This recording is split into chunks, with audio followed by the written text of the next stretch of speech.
कर्णधारस्वरूपकः नमस्तु रामकृष्णाय तस्मै श्रीगुरवे नमः।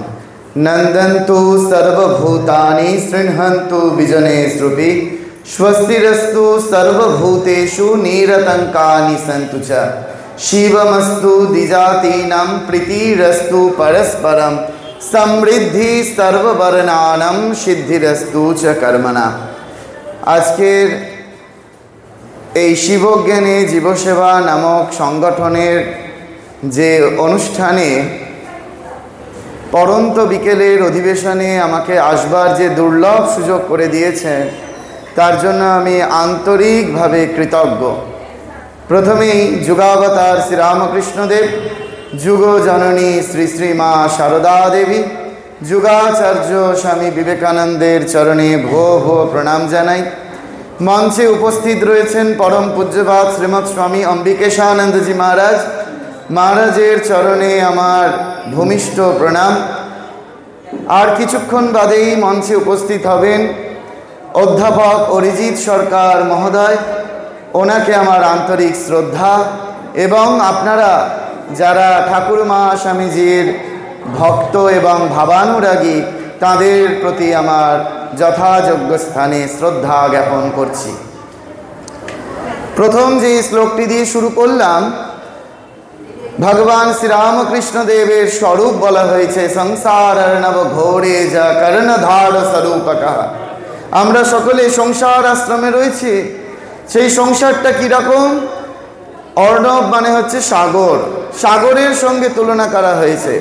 সংসার অর্ণব, সাগর কীরকম? যার তল নেই, অতল অপার, সেখানে রয়েছে জলজ জীবজন্তুর ভয়, ঘূর্ণিবাতের আশঙ্কা। সেই সাগরের মধ্যে আমরা পড়ে গিয়েছি। আমাদের রক্ষা করবে কে? কর্ণধার স্বরূপ শ্রীরামকৃষ্ণদেব, তিনি গুরুরূপে এসে আমাদেরকে উদ্ধার করছেন। দ্বিতীয় যে শ্লোকটি আমরা আলোচনা করব, যে নন্দন্তু সর্বভূতানি, সকলের মঙ্গল হোক, শৃণ্বন্তু বিজনেষ্বপি, বিজন প্রদেশে গিয়েও যেন আমরা একে অপরের প্রতি আমাদের যেন সেই সৌহার্দ্য বোধ থাকে। শৃণ্বন্তু বিজনেষ্বপি স্বস্তিরস্তু সর্বভূতেষু, আমাদের প্রত্যেকের মধ্যে যেন সেই স্বস্তি লাভ করেন। কারণ এখানে আমরা যারা উপস্থিত রয়েছি, ভগবান না করুন কেউ যদি অসুস্থ হয়ে পড়েন, তাহলে একজনের অস্বস্তির কারণ এখানে যতই ভালো গান হোক, যতই ভালো কথা হোক, সেই দিকে আর কারোর মন থাকবে না। সেই জন্য ভগবানের কাছে প্রার্থনা, স্বস্তিরস্তু সর্বভূতেষু, সকলের মধ্যে যেন স্বস্তি লাভ হয়। নিরতঙ্কানি সন্তু চ, আমরা কিছুদিন আগে এমন আতঙ্কের মধ্যে চলে গিয়েছিলাম, ভাবতেই পারছিলাম না যে মাস্কের বাইরে বেরিয়ে আবার এইরূপ সভা সমিতিতে আমরা অ্যাটেন্ড করতে পারবো। নিরতঙ্কানি সন্তু চ, আমরা যেন কেউ আর আতঙ্কের মধ্যে না পড়ি। শিবমস্তু দ্বিজাতীনাম, দ্বিজ কথার অর্থ হচ্ছে ব্রাহ্মণ। তবে এখানে যে ধর্মে বর্ণে সংযত জীবন যাপন করে সেই হচ্ছে দ্বিজ, তারা যেন ভালো থাকে। কেন না, আমার আপনার যখন স্খলন পতন হবে, তখন আমি আপনি তাদের কাছে গিয়ে আবার সঠিক পথ নির্ণয় করতে সক্ষম হব। শিবমস্তু দ্বিজাতীনাম প্রীতিরস্তু পরস্পরম, সকলের মধ্যে যেন আমাদের সম্প্রীতির ভাব থাকে। প্রীতি ও প্রেমের পুণ্য বাঁধনে যবে মিলি পরস্পরে, স্বর্গ আসিয়া দাঁড়ায় তখন আমাদেরই কুঁড়ে ঘরে। প্রীতিরস্তু পরস্পরম সমৃদ্ধি সর্ববর্ণানাম, আমার আপনার কাছে প্রচুর অর্থ থাকতে পারে, কিন্তু আমি আপনি সেই অর্থ যদি শুধুমাত্র সঞ্চয় করে রেখে দিই, দান না করি, তাহলে একদিন আমার পাশের বাড়িতে যারা খেতে পাচ্ছে না, যারা অভাব অনটনে রয়েছে, তাদের ধৈর্যের বাঁধ ভেঙে যেতে পারে, তারা প্রয়োজনে আমাদের হত্যা করতে পারে। সেই জন্য মনে রাখতে হবে, পাশের বাড়িতে জ্বলেনি উনান, চড়েনি ভাতের হাঁড়ি, চব্য চস্য লেজ্জ পেয়তে নিজের ভোজন সারি, চলবে না। সমৃদ্ধি সর্ববর্ণানাম সিদ্ধিরস্তু চ কর্মণা। আমরা জগতে যত ভালো কাজ করছি সব কাজ যেন সিদ্ধিপ্রাপ্ত হয়, এটি আমাদের ঠাকুরমা স্বামীজির কাছে মূলত প্রার্থনা। আজকে আমাকে এখানে আলোচনার বিষয় যেটি দেওয়া হয়েছে সেটা হচ্ছে জীব সেবার মধ্যে দিয়ে ঈশ্বর লাভ বা ভগবত প্রাপ্তি। এই যে সংগঠনের নামকরণ করা হয়েছে শিবজ্ঞানে জীব সেবা, এটি একটি আদর্শ।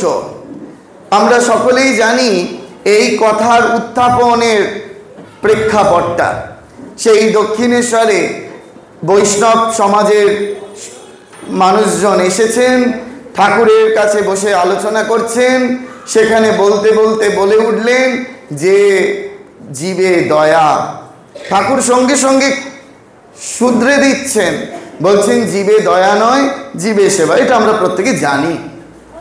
কিন্তু এই যে শিব জ্ঞানী জীব সেবা, যে আমরা যার সেবা করছি সে যে আসলে মানুষ নয়, সে যে সাক্ষাৎ শিব, সেই জ্ঞানটা যেন আমাদের একেবারে পরিপক্কতা লাভ করে। স্বামী বিবেকানন্দ বলছেন, তোমরা যাকে মানুষ বলে কও, আমি সেই দেবতার পূজারী, আমি সেই দেবতার পূজারী। তোমরা যাকে ভ্রান্তবশত মানুষ বলে থাকো।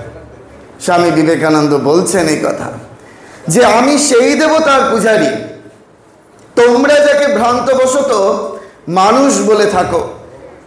রামেশ্বর শিব মন্দিরে দাঁড়িয়ে স্বামী বিবেকানন্দ বলে উঠেছিলেন, এই যে শিবের দরজা একবার বন্ধ হচ্ছে আর একবার খুলছে, ভগবানকে একবার ভোগ খাওয়ানো হচ্ছে, একবার শয়ন দেওয়া হচ্ছে, কিন্তু সেই মন্দিরের বাইরে অন্নহীনা, বস্ত্রবিনা, বিদ্যাবিনা কত মানুষ একেবারে হাহাকার করছে। তাদের দিকে আমরা ফিরেও তাকাচ্ছি না। শিব অধিকতর সন্তুষ্ট হন যিনি শিবের পূজা করিয়া থাকেন, নয় শিবের দরিদ্র সন্তানের যারা উপাসনা করিয়া থাকেন। অর্থাৎ আমরা যদি শিবকে প্রসন্ন করতে চাই, এই মাসের শেষের দিকেই শিবরাত্রি, অর্থাৎ আমরা শিবের আরাধনা করব। যেমন ওইরূপ শিবের আরাধনা করব, ঠিক আমাদের মনে রাখতে হবে, আমাকে ওই অনুষ্ঠান সূচি যেটা পাঠানো হয়েছিল সেখানে লেখা ছিল ব্র্যাকেটে শ্রী শ্রী ঠাকুরের জীবন অবলম্বনে। আমাদের মনে রাখতে হবে, যখন ভগবান শ্রীরামকৃষ্ণদেব ওই মথুরবাবুর সঙ্গে কাশী বিশ্বনাথ দর্শন করতে যাচ্ছেন, সেই ঘটনা আপনারা প্রত্যেকেই জানেন, যে সেই মাঝপথে মথুরবাবুর জমিদারির এলাকা, সেইখান থেকে মথুরবাবু খাজনা আদায় করছেন। ঠাকুর দেখে অবাক, কাদের কাছ থেকে মথুর খাজনা আদায় করছে? যাদের পেটে খাবার নেই, মাথায় চুলে তেল নেই, পরনে কাপড় নেই, মথুর তাদের কাছ থেকে খাজনা আদায় করছে। মথুর বাবুকে ডেকে বললেন, ছি মথুর, তুমি এদের কাছ থেকে খাজনা আদায় করছো, তোমার লজ্জা করে না? তখন কি করলেন? ঠাকুর তাদের মাঝে গিয়ে বসে পড়লেন। তাদের মাঝে গিয়ে বসে পড়ে বললেন, রইল তোমার তীর্থে যাওয়া, আগে তুমি এদের খাবার ব্যবস্থা করো, একটা করে টাকার ব্যবস্থা করো, পরনের কাপড়ের ব্যবস্থা করো, তারপরে তীর্থে যাওয়া হবে। এই যে শ্রীরামকৃষ্ণদেব, তিনি আমাদেরকে ধরিয়ে দিচ্ছেন যে এই যে কাশী বিশ্বনাথে যে যাওয়া হচ্ছে, শিবের পূজা করা হচ্ছে, সেই শিবের পূজা প্রত্যক্ষ করা যাচ্ছে কোথায় না? তাদের মাঝে। তাদের মাঝে আমরা এরকম জানি যে উদ্বোধনে গত বছর, তার আগের বছর প্রকাশিত হচ্ছিল কাশীর বন বাবার কথা। সেইখানে তিনি বলছেন যে যখন কোনো রুগী নারায়ণ তার কাছে আসছে, সেই সেবাশ্রমে পেশেন্ট বলা যাবে না, রুগী নারায়ণ মনে রাখতে হবে। সেই রুগী নারায়ণ যখন আসছেন, তখন যখন ডেটল ঢালা হচ্ছে ড্রেসিং করবার জন্য, তখন শিবের মাথায় গঙ্গা জল ঢালা হচ্ছে। যখন ওই বেলপাতা অর্থাৎ তুলো দিয়ে ব্যান্ডেজ করা হচ্ছে, তখন শিবের মাথায় বেলপাতা চড়ানো হচ্ছে। শুধু ভাব। অর্থাৎ প্রথমে আমাদের যেটি খুব করে প্রয়োজন সেটি হচ্ছে শিব ভাবে জীব সেবা। যে আমি যার সেবা করছি তিনি প্রকৃতপক্ষে সাক্ষাৎ শিব হয়ে আছেন, এটা আগে আমাকে বুঝতে হবে আমার ভাবে। কারণ মা ঠাকুরন বলছেন, যার যেমন ভাব তার তেমন লাভ। আমি যদি তাকে ওই মানুষ বলে জ্ঞান করি তাহলে কি হবে না, তাকে আমরা দয়া করা হবে, যে আমার আছে আমি তাকে দয়া করছি। কিন্তু যখন সাক্ষাৎ ভগবান ভাবা হচ্ছে, বিচার করা হচ্ছে, জ্ঞান প্রাপ্ত হচ্ছে, তখন আর ওই বোধ থাকবে না যে আমার আছে আমি দিচ্ছি। তখন দেওয়াটা কীরকম হবে না, ওই মনে হলো সামনে এলো যে আমরা যেমন জুতো পরে থাকি, জুতো পরেই দিয়ে দিলাম, হ্যাঁ, কম্বল দিতে হয় দিয়ে দিলাম, খাবার দিতে হয় দিয়ে দিলাম। এরূপ না, একেবারে পূজার দৃষ্টিতে, পূজার ভাবনায় স্বামী বিবেকানন্দ এই জন্য বলছেন, আমি সেবা শব্দটাকেও এখানে অ্যাপ্রোপ্রিয়েট মনে করছি না, আমি একটা শব্দই এখানে বসাতে চাই, সেটা হলো পূজা। সাক্ষাৎ পূজা করা হচ্ছে। এবার ভাবুন, আমার স্পষ্ট মনে আছে আমি একবার ওই যখন প্রথম এরকম কাজ শুরু করি, তো তখন জুতো পরে কোনো একটা জায়গায় কোথাও দিয়ে দিয়েছি। তার সঙ্গে সঙ্গে পূজনীয় স্বামী স্তবপ্রিয়ানন্দজি মহারাজ ফোন করলেন, ফোন করে বললেন যে তুমি কি মন্দিরে জুতো পরে পূজা দাও? তোমার ছবিতে দেখলাম তুমি জুতো পরে কাউকে কিছু দিচ্ছ। সেই একটা শিক্ষা হলো যে দেওয়াটা কীরূপ হতে হবে না, যে স্বয়ং ভগবানকে যেরূপভাবে আমরা পূজা করছি। স্বামী বিবেকানন্দ আরেকটু উঁচুতে গিয়ে বলছেন যে দাতার আসনের থেকে গ্রহিতার আসন উঁচুতে থাকবে। গ্রহিতা মানে যিনি নিচ্ছেন তার আসনটা উঁচুতে থাকবে। আমাদের কি হয় না, আমরা সমাজ সেবা আর শিবজ্ঞানে জীব সেবাটাকে অনেকটা এক করে ফেলি, কিন্তু দুটো এক নয়। শিবজ্ঞানে জীব সেবা অনেক ঊর্ধ্বের কথা, অনেক ঊর্ধ্বের ভাবনা, অনেক উচ্চ আদর্শের কথা। যে ওই সমাজ সেবীরা কি করছে, একটা উঁচু প্ল্যাটফর্মে দাঁড়িয়ে যারা নিতে এসেছে তাদেরকে ওই বলা হচ্ছে, এই নাও এই নাও, আমি তোমাকে দিয়ে ধন্য করলাম। শিবজ্ঞানে জীব সেবা যদি ঠিক হয় তাহলে যিনি নিচ্ছেন তিনি ধন্য হচ্ছেন না, যিনি দিচ্ছেন, যিনি সেখানে পূজারী, যিনি পৌরোহিত্যের কাজ করছেন তারা ধন্য হচ্ছে, আমরা ধন্য হচ্ছি। যে স্বয়ং ভগবান সেই রূপে আমাদের কাছে এসেছেন, কৃপা করে আমার এই পূজার অর্ঘ্য তিনি গ্রহণ করছেন, আমরা নিজেরা ধন্য হচ্ছি। তাহলে আমাদের মনে রাখতে হবে যে ওই স্বামী বিবেকানন্দ বলছেন যখন দিতে হবে নীল ডাউন হয়ে। আমার ওখানে যারা বাচ্চারা সেবা দেয় বা ইয়ং যারা আছে, যারা অন্তত হাঁটু ভাঁজ করতে পারে, মহারাজ নিজেও গিয়ে দেখে এসেছেন সেখানে যে বাচ্চারা যখন দিচ্ছে সঙ্গে সঙ্গে সেখানে হাঁটু গেড়ে বসে তাদের হাতে তুলে দিচ্ছেন, দেওয়ার পরে তাদেরকে সাক্ষাৎ প্রণাম করছেন।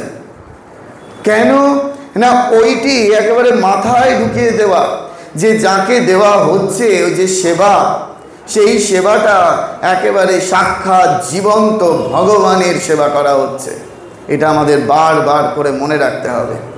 তবে এইটির করবার জন্য কি প্রয়োজন? এইটি করবার জন্য ওই ব্রহ্মানন্দজি মহারাজ গতকাল যার পূর্ণ আবির্ভাব তিথি গেছে, রাখাল মহারাজ একটি কথা খুব সুন্দর বলেছেন, 1 ঘন্টা সেবা কাজ করতে গেলে 2 ঘন্টা জপ ধ্যান করা খুব প্রয়োজন। 1 ঘন্টা যদি সেবা কাজ করতে যাওয়া হয়, যে আমরা মানুষকে সেবা করছি যে ঈশ্বর জ্ঞানে, তার জন্য 2 ঘন্টা সাধন ভজন, তাহলে কি হবে না, ওই যে আমরা যার নাম করলাম, পরম পূজ্যবাদ শ্রীমৎ স্বামী রঙ্গনাথানন্দজি মহারাজ বলতেন যে চোখ বুজে আমরা যার ধ্যান করছি, চোখ খুলে সামনে তাকেই দেখছি। চোখ বুজে যার ধ্যান করছি, ভগবান শ্রীরামকৃষ্ণদেব তাই বলেছেন, চোখ বুঝলে তিনি আছেন, আর চোখ খুললে কি তিনি নেই? তাহলে তিনি কোথায় আছেন? তিনি আছেন এই সকলের হৃদয়ের মধ্যে। সকলে মানে সকলেই। এই স্বামীজির তিথি পুজোর আগের দিন একটা জায়গায় আমার বলতে যাওয়া ছিল, তো সেখানে গিয়ে দেখলাম সেই আশ্রমে খুব বিরাট করে স্বামীজির তিথি পুজোর আয়োজন করা হচ্ছে। তখন আমি তাদেরকে বললাম যে দেখুন, আমার বড় তিক্ত অভিজ্ঞতা, তো সেইগুলো একটু সকলের মাঝে শেয়ার করার চেষ্টা করি, আমার কথাগুলো বড্ড তিত। তো সেই অর্গানাইজেশন বা আশ্রমে যেখানে স্বামীজির তিথি পুজো হচ্ছে, কি মায়ের তিথি পুজো হচ্ছে, কি ঠাকুরের তিথি পুজো হচ্ছে, সেই সমস্ত আশ্রমগুলিতে কি হয় না, তাদের নিজস্ব কিছু মেম্বারশিপ আছে, ঠিক আছে, তাদের নিজস্ব মেম্বারশিপ আছে, তারা দুপুরবেলা প্রসাদ পাবে, এবার তাদের জন্য টেবিল চেয়ার সব ব্যবস্থা রয়েছে, ঠিক আছে। পাশ দিয়ে একজন আগন্তুক ব্যক্তি, যিনি একেবারে ময়লা জামা কাপড় পরে মস্তিষ্ক হয়তো ভারসাম্যহীন, তিনি হয়তো রাস্তা দিয়ে হেঁটে যেতে যেতে দেখতে পাচ্ছে যে ওখানে ওই প্রসাদ কিছু দেওয়া হচ্ছে। যখন দেওয়া হচ্ছে তখন সেও গিয়ে একটু দাঁড়ালো। তখন কি করা হলো তাকে না, তখন ওই কেউ একজন ওই একটু খিচুড়ি তরকারি নিয়ে তাকে ওই গেটের বাইরে তার হাতে দিয়ে দেওয়া হলো। তার কিন্তু জায়গা হলো না ওই আসনে বা ওই চেয়ার টেবিলে বসে খাওয়ার, কিন্তু আমরা স্বামীজির সেবা তিথি পুজো পালন করছি। বুঝতে হবে যে আমরা কোথায় পড়ে আছি। আমার মনে পড়ে পরম পূজ্যপাদ শ্রীমৎ বলভদ্রানন্দজি মহারাজ, রামকৃষ্ণ মঠ মিশনের অ্যাসিস্ট্যান্ট জেনারেল সেক্রেটারি মহারাজ, ওনার কাছে শোনা মহারাজেরই সমসাময়িক পরম পূজ্যপাদ স্বামী জগন্নাথানন্দজি মহারাজ, মহারাজের শরীর চলে গেছে বলেই বলার অধিকার পাচ্ছি এটি। যখন যে মহারাজ যে সেন্টারের অধ্যক্ষ ছিলেন, সেই সেন্টারে একজন কর্মী ছিলেন, সেই কর্মীকে মহারাজ ওই পরিষ্কার জামা কাপড় দিতেন, ঠিক আছে, পরিষ্কার জামা কাপড় দিতেন, কিন্তু সেই কর্মীর এমনই অবস্থা, সে কিছুতেই পরিষ্কার জামা কাপড় পরবে না, সে একেবারে ওই তেল চিটচিটে নোংরা জামা পরে মন্দিরের কাজ টাজ করবে। একদিন মহারাজ তাকে ডেকেছেন, সেই কর্মীকে ডেকে বলছেন যে একটু বকুনি দিয়েছেন, তোমাকে এরকম ভালো জামা কাপড় দিই, হ্যাঁ, যে তুমি তাও কেন পরো না, হয়তো একটুখানি রেগে গিয়ে বলেছেন, হয়তো তোমার মুখ দেখাও খারাপ ইত্যাদি ইত্যাদি বলে ফেলেছেন। সেই দিন রাত্রে মহারাজ স্বপ্নে স্বামীজির দর্শন পেয়েছেন। স্বামীজি বলছেন, দেখো, ও তোমার মন্দিরের কর্মী নয়, ও আমার মন্দিরের কর্মী। যেই না বলা, মহারাজ তো একেবারে সচেতন।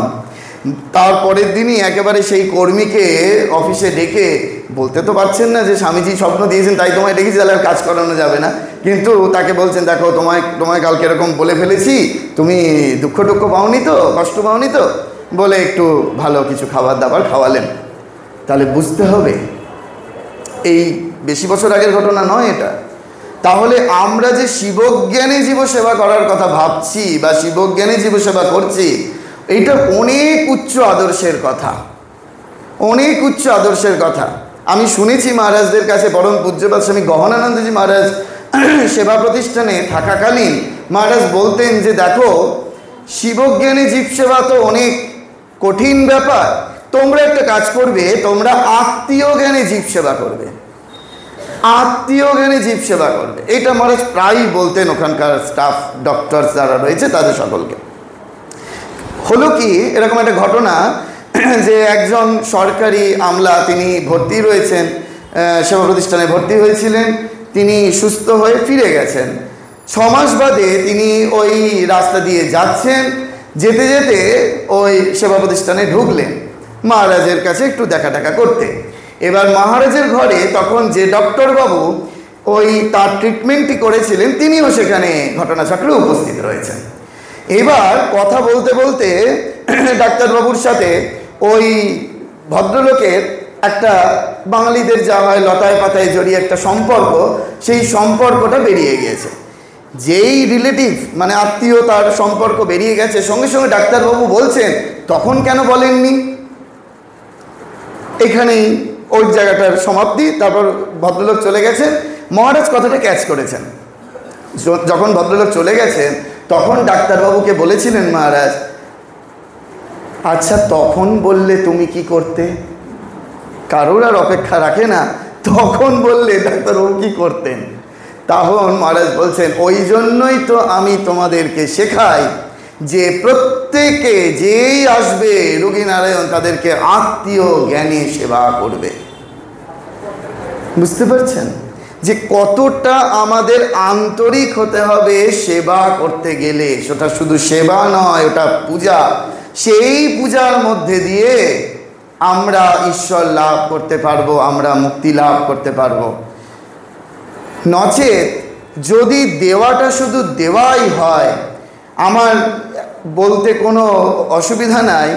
এই যে একটা কথা আছে, যে যেটাই দিন তাকে সেটা দিন, প্রথমটা দয় দীর্ঘি মধ্যের না, পরেরটা দয় হসি দন্তের না। সেই ভাবনাটা কিন্তু মহারাজজির কাছে শেখা। আমি তখন চুচুড়োর একটি আশ্রমে থাকি, তখন মহারাজ এখান থেকে যিনি সম্পাদক মহাশয়, জানি না তাদের স্মরণে আছেন কি না, তখন আমি ব্রহ্মচারী, তো যিনি সম্পাদক মহাশয় এত সুন্দর কাজের কর্মসূচি পেশ করলেন, মহারাজ তাকেই পাঠিয়েছিলেন এবং তার সঙ্গে আরেকজন কর্মীকে পাঠিয়েছিলেন। মগরার একটি প্রত্যন্ত গ্রামে মহারাজ গেছিলেন। সেখানে গিয়ে তার আগে যখন ওই দুই ভদ্রলোককে নিয়ে আমি যাই, তখন ওনারা পরিষ্কার লিস্ট করে নিয়ে যান, কাকে কম্বল দিতে হবে, কাকে শাড়ি দিতে হবে, কাকে মশারি দিতে হবে। আমি যে আশ্রম থেকে এখন এসেছি সেখানেও মহারাজ বিগত 2 বছর গেছেন, সেখানেও ঠিক তাই। কাকে কোনটা দিতে হবে, কার কোনটা প্রয়োজন, এইটা বুঝে সেবা করাটা খুব প্রয়োজন। আমার মনে হলো, আমার কম্বল দিতে ইচ্ছে করলো, সবাইকে আমি কম্বল দিলাম, হয়তো তার কম্বলের হয়তো প্রয়োজন নেই, কিন্তু দেওয়া হচ্ছে বলে সে লাইনে এসে দাঁড়িয়ে পড়লো, কিন্তু তার প্রয়োজন অন্য কিছুতে। আমরা জানতেও চাইলাম না। কীরকম অনেকটা জানেন তো, মনে করুন আমাদের কেউ বলে দিয়েছে যে দেখো পদসেবা করলে, আমাদের একটা কনসেপ্ট আছে, পদসেবা করলে বেশ অনেক পুণ্যি টুণ্যি হবে, সেই জন্য যে পারে না সবাই একটু পদসেবা করতে চায়, সে ভগবানেরই হোক, গুরুদেবেরই হোক, মানুষেরই হোক, যার কারো। এইবার ভাবুন, আমি যার সেবা করতে যাচ্ছি তার যন্ত্রণা করছে মাথার যন্ত্রণা, কিন্তু আমি শাস্ত্রে পড়েছি বা লোকের কাছে শুনেছি বা গুরুজনদের কাছে শুনেছি পদসেবা করলে পুণ্যি লাভ। তাহলে এখন আমি তার বেশ করে পা টিপছি, তাহলে তার কি কোনো উপকার হবে? তাহলে আমাকে কি করতে হবে? তাহলে মাথাটা টিপতে হবে, তো পা টিপে কোনো লাভ নেই। ঠিক সেরকম যে আগে প্রয়োজনটা বুঝতে হবে যে তার কোনটার প্রয়োজন রয়েছে, সেই প্রয়োজন সাপেক্ষে যদি সেবাটি করা যায়, হয়তো কাজটা হয়তো কঠিন, খুব কঠিন, যে আগে সার্ভে করতে হবে, আগে লিস্ট করে আনতে হবে, তারপরে গিয়ে তাদের কাছে সেই দ্রব্য পৌঁছাতে হবে, কিন্তু নিঃসন্দেহে বলতে পারি সেটা যথার্থ পরিমাণে ঠাকুর মা স্বামীজির তিনি ওই কাজে খুশি হবেন, কারণ ওই যার যেটা প্রয়োজন। আবার আমি খুব করে বলার সুযোগ পাই, ধরুন এই অঞ্চলে অনেক বছর হয়ে গেল যেহেতু এই রকম কাজের সঙ্গে যুক্ত, এবং করে করে দেখেছি যে ধরুন দুর্গাপূজায় শাড়ি দেওয়া হচ্ছে, বিশেষ করে কলকাতার বেশ এরিয়ায় খুব কম জনেরই আছে যাদের পুজোর সময় শাড়ি দিতে গেলে শাড়ির প্রয়োজন, আর তারা লাইনে এসে দাঁড়াবে। আপনারা যদি খুব ভালো করে অ্যানালিসিস করেন, যাদের সত্যিকারেরই প্রয়োজন শাড়ি, তারা কেউ লাইনে দাঁড়াতে পারবে না, তাদের আত্মসম্মান বিসর্জন দিয়ে তারা লাইনে দাঁড়াতে পারবে না। তাদেরকে কি করতে হয়? লুকিয়ে বাড়িতে পৌঁছে দিতে হয়। এটা আমরা করে থাকি বলে আমি জানি। কিন্তু যারা লাইনে দাঁড়ায়, আমার অভিজ্ঞতা বলছি, এই দুর্গাপুজোর কমিটিগুলো নিয়ে যায় বা দুর্গাপুজোর আগে আশ্রমগুলোতে নিয়ে যায়, শাড়ি নিতে আসছে, বেশ দামি একটা অ্যান্ড্রয়েড ফোন টোন তার রয়েছে, ফোনে কথা বলতে এতই ব্যস্ত, এক হাতে ফোনে কথা বলছে, আর এক হাতে শাড়িটা দিন, এই অবস্থা। কিন্তু এই শরীরের সৌভাগ্য, আপনারা শুনলে অবাক হয়ে যাবেন, উড়িষ্যার একটি জায়গা মুনিগুডা, আমরা বছরে একবার করে যাই, মুনিগুডা ভুবনেশ্বর থেকে এখনো পর্যন্ত একটাই ট্রেন চলে। ওখানে মুনিগুডাতে দুটি জায়গায়, রায়গাড়া এবং হাটামুনিগুডাতে রামকৃষ্ণ মিশন আছে। রামকৃষ্ণ মিশনে প্রথমে মহারাজরাই যোগাযোগ করিয়ে দিয়েছিলেন আমাদেরকে। সেখানে 3 ঘন্টা পায়ে হেঁটে একটা শাড়ি নিতে আসে। এখনও তারা ফরেস্টের মধ্যে নেকেড থাকে, তাদের ওই সবসময় মাথার মধ্যে ছুরি, এখনও তারা কাঁচা মাংস খায়। তাহলে বলবেন মহারাজ 3 ঘন্টা কেন পায়ে হেঁটে আসে, আপনারা কেন এগিয়ে যান না? আমরা ওই যত দূর জিপ নিয়ে যেতে পারা যায় তত দূর অবধি যাওয়া হয়, তারপরে হেঁটে যাওয়া ছাড়া আর কোনো রাস্তা নেই, কোনো উপায় নেই। 3 ঘন্টা তারা পায়ে হেঁটে আসে একটা শাড়ি নেবার জন্য। তাহলে কোথায় কোনটা প্রয়োজন? আমাদের প্রথম প্রশ্ন করা হয়েছিল যে তোমরা এত দূরে কেন আসবে সেবা করতে, তোমরা তো কাছাকাছি করতে পারো।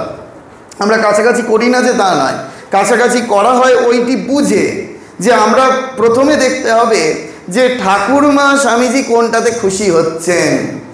এই খুশি তাদেরকে খুশি করবার জন্য, তো তাদেরকে প্লিজ করবার জন্য আমাদের সব কিছু।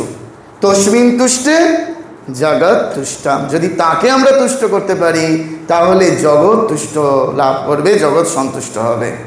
তো সেইটি মাথায় রেখে যে যার যেখানে প্রয়োজন সেটা যদি আমরা দিতে পারি তাহলে ওটা ঠিক ঠিক পূজা, ঠিক ঠিক সেবা, ঠিক ঠিক ঠাকুরমা স্বামীজির কাজটি করা হবে বলে অন্তত এই শরীরের ধারণা।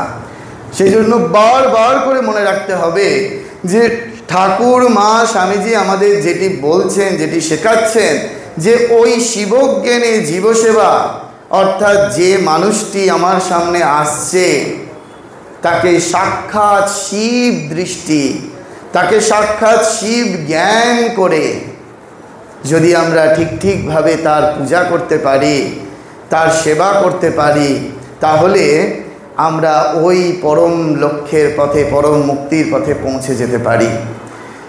12ই জানুয়ারি স্বামী বিবেকানন্দের ইচ্ছা অনুযায়ী যে রোগী নারায়ণ পূজা সেবা প্রতিষ্ঠানে বিগত 2 বছর আমাদের করার সুযোগ মহারাজরা করে দিয়েছিলেন। এবছর আমরা লোকাল হসপিটালে করেছি। এতে কি হয় না, ওই যে যখন রোগী শুয়ে রয়েছে তার হসপিটালের বেডে, তার কাছে যাওয়া হচ্ছে ওই আরতির সামগ্রী নিয়ে, ফুল চন্দন নিয়ে। এগুলি আপনারা জানতে পারবেন যে কঙ্খল রামকৃষ্ণ সেবাশ্রমে, কাশী সেবাশ্রমে যেগুলিতে হসপিটাল রয়েছে সেখানে ওইরূপভাবে রোগী নারায়ণদের সাক্ষাৎ গিয়ে তাদেরকে আরতি করে, তাদেরকে মালা পরিয়ে, তাদের প্রয়োজনীয় ফুড, এবং যখন সেবা প্রতিষ্ঠানে বিগত 2 বছর আমরা করেছি তখন একদম ডায়েট চার্ট মহারাজ বলে দিয়ে যে এই ডায়েট তাদের চলছে, এই খাবার দিলে তাদের কাজে লাগবে। দেখুন, তার মানে যার যেটা প্রয়োজন, এটা বোঝানোর জন্য বলছি কথাটি, যার যেটা প্রয়োজন তাকে যদি সেইটি দিয়ে তার যদি পূজা করতে পারি, দৃষ্টি ওই নরের মধ্যে নারায়ণ, মানবের মধ্যে মাধব, জীবের মধ্যে শিবের যদি দৃষ্টি না হয় তাহলে ওটা একটা সাধারণ কাজ হবে। আর যদি আমরা ওই দৃষ্টিটা বদলাতে পারি তাহলে দেখবেন যে বিশেষ দূরে যেতে হবে না। এখন আপনারা অনেকে বলেন, যখন যাদের একটু চুলে কলপ টলপ লাগানোর সময় এসে গেছে, বাতের ব্যথার ওষুধ টষুধ খেতে হয়, তখন তারা বলেন যে মহারাজ আপনি তো খুব ইয়ং আছেন, তো আপনি এরকম দূরে দূরে গিয়ে কাজ করতে পারেন, আমরা তো ঘর থেকে বেরোতে পারি না, তাহলে আমরা কি করে এইসব শিবজ্ঞানে জীব সেবা করব? দেখুন, যিনি এই শিবজ্ঞানে জীব সেবার আদর্শটা প্রচার করলেন, সেই শিবজ্ঞানে জীব সেবার আদর্শটা ঘরে বসে কি করে করা যায় তিনি সেটা শেখাচ্ছেন অত্যন্ত ছোট বয়সে। তখন বিলে নরেন্দ্রনাথ তার দৌরাত্মের দরুণে তার মা ভুবনেশ্বরী দেবী তাকে দরজা বন্ধ করে দিয়েছে দোতলার ঘরে। তিনি কি করলেন, তখন তিনি আলমারি থেকে যত কাপড় ছিল সেই কাপড়গুলো জানলা দিয়ে গরিব দুঃখী মানুষদের জন্য ফেলে দিলেন। আমাদেরকে শেখাচ্ছেন যে আমরা যদি এই দরজা বন্ধ অবস্থাতেও থাকি, আমরা যদি ঘরবন্দিও থাকি, তাহলে আমাদের যদি সেই হৃদয়ের উন্মোচন হয়, সেই জন্য স্বামী বিবেকানন্দ বলছেন দাও আর ফিরে নাহি চাও, থাকে যদি হৃদয়ে সম্বল, বলছেন না থাকে যদি অর্থের সম্বল, যদি হৃদয়ের সম্বলটা থাকে, তোমার হৃদয়টা যদি উন্মুক্ত হয়, প্রসারিত হয়, সকলের কথা ভাবতে পারে, তাহলে আমরা ওইরূপভাবে ঘরে বসেও সেবা করতে পারি। কিছুদিন আগে পুরুলিয়াতে বক্তৃতার জন্য গিয়েছিলাম, সেখানে এক ভক্ত আমাকে নিয়ে গেল তার বাড়িতে, বলল মহারাজ একবার যদি আমার বাড়িতে ঠাকুর ঘরটা দেখতে আসেন। কেন না, পরম পূজ্যপাদ শ্রীমৎ স্বামী সুপর্ণানন্দজি মহারাজ একটা খুব সুন্দর কথা বলেন ভক্ত সম্মেলনে গেলে, যে আমাদের ঠাকুর ঘরটা পায়রার খোপের মতো হয়ে যাচ্ছে, আর শোবার ঘরটা খুব বড়। তো ঠাকুর এত ছোট ঘরে থাকতে পারতেন না, ঠাকুর ঘরটা আপনারা একটু বড় করবেন, এটা মহারাজ খুব বলেন। তা মহারাজ ওখানে গিয়েও তাদেরকে বলেছেন। তো সেই দেখে একজন ভক্ত খুব ইন্সপায়ার্ড হয়ে তিনি তার ওই শোবার ঘরের থেকে ঠাকুর ঘরটা মানে তার 3 ডবল বড়, একেবারে ঠাকুর মা স্বামীজি রয়েছেন, গোপালজি রয়েছেন, সব রয়েছেন, তাদের সমস্ত ভোগরাগের ব্যবস্থা রয়েছে, সব রয়েছে। তো আমায় দেখাচ্ছে যে মহারাজ দেখুন, এই যে আমরা এই কারণে মহারাজজি বলে গেছিলেন, তো সেই জন্য আমরা এরকমভাবে করেছি। তো এই যে করা, তখন আমাকে দেখাচ্ছেন যে মহারাজ এই যে ঠাকুরের 3 বেলা ভোগরাগ হয়, ইত্যাদি ইত্যাদি হয়। তখন আমি তাকে জিজ্ঞেস করলাম যে আচ্ছা, এই যে ঠাকুরকে ভোগরাগ দেওয়া হয় সেটা কি নিজেদের উদরপূর্তি করবার জন্য? সঙ্গে সঙ্গে ভদ্রমহিলা বলছেন, আমি জানতাম মহারাজ আপনি এক্ষুনি আমাকে এই প্রশ্নটা করবেন, তাহলে শুনুন। বলছেন তাহলে শুনুন, বলছে যে সকালবেলা যে আমার বাড়িতে নিউজ পেপারটি দিতে আসে, সে জানে যে আমার এখানে টিফিনের যে প্রসাদ, সেইটা টিফিন প্রসাদটাও পেয়ে যাবে। আমার বাড়িতে যে দুধ দিতে আসে, সে জানে যে আমার বাড়িতে প্রতিদিন সে টিফিনটা করে যাবে। বাড়িটা বিরাট, 2-3 জন পরিচারিকা আছেন, বলছে তারা জানে যে নিত্য তারা লাঞ্চের প্রসাদটা এখান থেকেই পাবে। শুধুমাত্র নিজেদের উদরপূর্তির জন্য ঠাকুরমা স্বামীজিকে প্রসাদ নিবেদন করা বা ভোগ নিবেদন করা হয় না। বুঝতে পারছেন? তাহলে যদি আমরা ঘরেও বসে থাকি, তাহলে আমাদের হৃদয়টার যদি উন্মুক্ত হয়, তাহলে আমার বাড়িতেই নারায়ণেরা আসছেন, দরজায় আসছেন, কিন্তু আমরা তাদেরকে চিনতে পারছি না, তাদেরকে সেবা দেওয়ার কথা ভাবতেই পারছি না। ভাবুন, আপনাদের সকলের বাড়িতে নিউজ পেপার দিতে আসে কি না? যারা যারা নিউজ পেপার নেন, কজন আমরা তাদেরকে ডেকে খাইয়েছি? খাওয়াই না। তো সেই জন্য ওই যে সেবা করতে মানে যে আমাকে গাড়ি চেপে দূর দূরান্তে যেতে হবে, এমনটা নয়। শিবজ্ঞানে জীবসেবা আমরা বাড়িতে বসেই, বাড়িতে ঘরবন্দি থেকেও করতে পারি। সেই বার্তাই স্বামী বিবেকানন্দ আমাদেরকে শিখিয়ে গেছেন। আমরা তার পথ অনুসারে যদি জীবনটিকে যাপন করতে পারি, চলতে পারি, তাহলে আমরা সেই পরম লক্ষ্যে উপনীত হতে পারবো, এই বিষয়ে কোনো সন্দেহ নেই। সকলে ভালো থাকবেন। নমস্কার।